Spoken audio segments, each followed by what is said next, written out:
The Stolen Generation by Alexandra Quigg.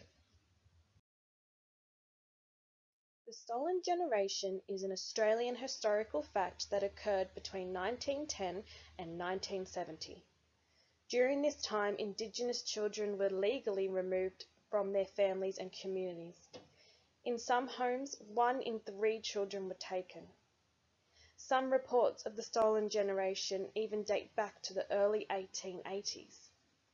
The exact number of children that were stolen is unknown, although it is believed to be in the hundreds of thousands. Sadly, the underlying policy was to eliminate the Aboriginal race and force Aboriginal people to gradually assimilate into the mainstream Anglo-European society and culture. When the children were taken from their homes, they were told that their parents did not want them anymore, or that their parents were deceased, which of course was not the case. Some children did not see their parents again.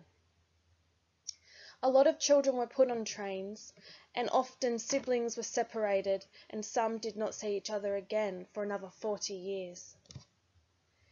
Children were placed into homes with white people. They were told not to speak Aboriginal dialect and not to associate with other Aboriginal people outside of the home. Girls were trained to be domestic servants, and boys were taught to work on the farm. If children displayed academic capacity, they were not supported to pursue education. All children suffered from some form of abuse, whether this was emotionally and/or physically, and in some cases, sadly, sexually. Understandably, this has negatively impacted these children for the rest of their lives. Boys were often referred to as a number instead of their name. There is evidence that the traumatic events these children experienced are having intergenerational effects. Recent studies have shown that young people with parents, grandparents, and great-grandparents who were taken as part of the stolen generation are 50% more likely to be charged by the police. They are 30% less likely to be in good health, and they are also 10% less likely to have a job. It is a sad truth that many survivors today still live with the sad reality that they have still not reunited with their family and land, and they cannot move forward in their lives until they have all the information that they need concerning their past. Reunification services. In 1980, Coral Edwards and Peter Reid recognised the need for an organisation to trace and support families who had had their children taken, and also for children who had been taken. They established the first Indigenous family tracing and reunion service in New South Wales. The service is called Link Up. Between 1980 and 1994, Link Up reunited more than 1,000 Aboriginal family members. Link Up reunites individuals to family, gravesides, and/or even to the country. Link Up provides support and guidance through researchers, caseworkers, and counsellors. The reunification team approaches trauma using a holistic approach, aiming to build a healthier and stronger community. There are 3 phases of the reunion process. These include pre-reunion, which includes research and support, the actual reunion itself, and then the post-reunion, where Link Up continues to provide support for the families and individuals involved. Link Up is the main and largest service providing reunification for Indigenous people. It is across all states, as you can see. There are other reunification services out there. Some of these include the following. Service New South Wales has Aboriginal Affairs. This provides a family history search service to help Aboriginal people in New South Wales find their mob by accessing records held in their archives. The Healing Foundation has supported many projects addressing unique needs of Stolen Generation members and helping them to heal by reconnecting with identity, land and culture. The AITATSIS Family History Unit works closely with LinkUp to help members of the Stolen Generation to find their families and find out about their family history. Find and Connect is a web resource. It brings together historical resources relating to institutional care in Australia. Although there aren't many weaknesses of these reunification services, some weaknesses could include the following. Some members of the Stolen Generation find it difficult to use the services as they are older and they do not understand how to use it or where to start.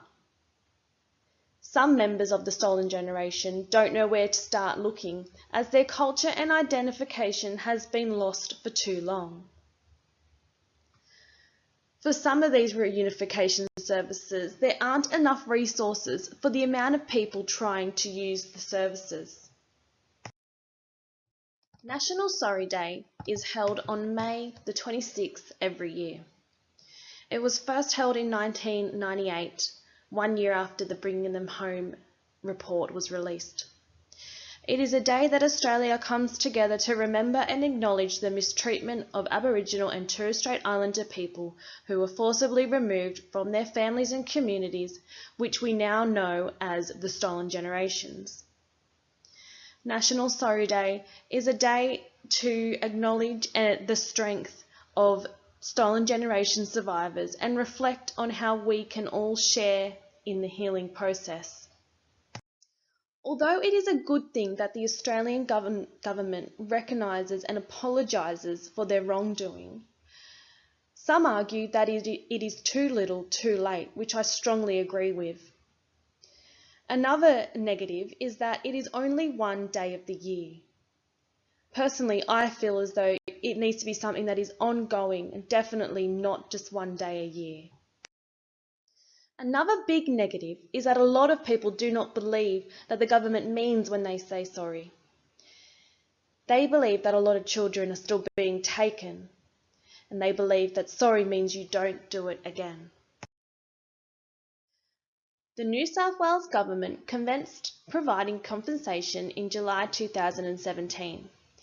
This is called the Generations Reparation Scheme. The scheme provides payments of $75,000 to living Stolen Generation survivors who were removed from their families and committed to the care of the New South Wales Aborigines Protection of Welfare Boards. This payment is made in recognition of the harm that these removals caused. The New South Wales Government also provides a funeral assistance fund. This is a one-off payment of $7,000 to Stolen Generation survivors to assist the cost of funerals. The recipients of the scheme can also request a personal apology from a representative of the New South Wales Government. To be eligible, individuals must be living Stolen Generation survivors who were removed by the New South Wales Aborigines Protection and Welfare Boards under the Aborigines Protection Act 1909, up until the Act was repealed on the 2nd of June 1969. The Stolen Generations Reparation Scheme commenced on the 1st of July 2017 and closes on the 30th of June 2023. As teachers, it is our responsibility to ensure we include awareness and connection to our Indigenous culture throughout our everyday lessons. We can achieve this by embedding the 8 ways of learning, creating strong links with the community, and providing knowledge and understanding by openly discussing what has happened.